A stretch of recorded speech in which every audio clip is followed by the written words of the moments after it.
Hey everyone, welcome back to another video. I'm going to talk about the printer, frame, the glass for the frame, and the photo album that I use for printing right now. I've upgraded this setup over time and hopefully you find it useful. If you have suggestions, feel free to drop them in the comments below, but let's get into it. My motivation for wanting to print more in 2026 is just because all of my photos on my iPhone are just getting so cluttered. I have over 10,000 photos in storage and I never see them again. So I think it's really nice to be able to print photos out, have a physical copy in your hand, and I think it makes the whole photographic journey just more tangible and real. I want to start with the printer and say that I've been using this printer and actually made a video about it. It's the Canon Selphy CP1500, and you can actually see this printer right behind me here. This is a very simple 4x6 printer, and the convenience of being able to print directly from your phone means I'm making prints constantly versus having to go on to some website and order prints through there, or even buy a $1,500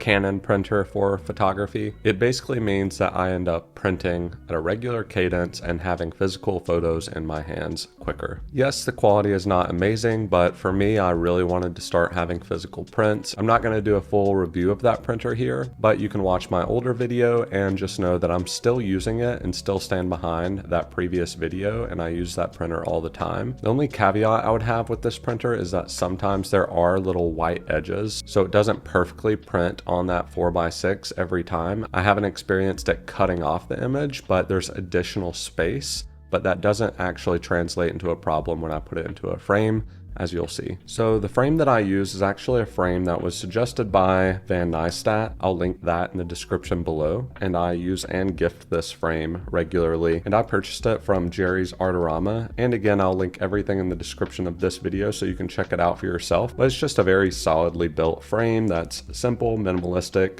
If you gift it, they can paint it themselves if they would like. But the next really important thing about this frame that I want to talk about is what I substituted for the glass covering. So the glass that I substitute for what comes with this frame is Optium museum grade acrylic glass. It's advertised as anti-glare, and for the most part it works really well. I didn't know what to expect from Optium museum grade glass, and I didn't expect to see that much of a difference, honestly, but kind of has been revolutionary for me in my prints and framing them, because it almost looks like there is no glass at all. I will say this glass is more expensive, but if you're going to be framing something and putting it up in your house, you may as well get the better quality. This 4x6 glass for this frame was $24. There have been some reviews where people have said that the glass actually didn't fit their frame, and because they peeled off the glass film, they weren't able to return it. So that's one thing to look out for if you buy it, is to make sure it fits the frame you're putting it into before actually peeling off that film. The next thing I'm going to talk about is the photo album for my 4x6 photos, and I love this photo album so much that I actually bought like 6 of them, and thankfully I bought those because it's now sold out.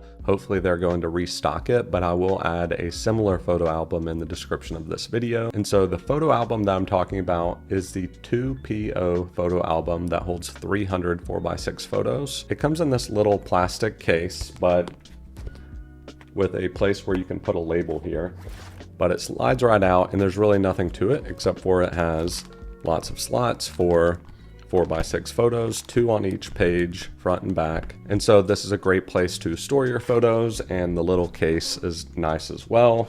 Hopefully it'll make them last longer. Although I do love the Canon Selphy printer for the convenience of printing photos. At some point I may end up investing in a higher quality, either Epson or Canon printer, just to print out larger images that are of higher quality. So that's it for this video. I hope you found some of this helpful in 2026. I do want to start printing more. Hopefully you will too. And if you have any comments or questions, feel free to drop one below. And until next time, thanks for watching.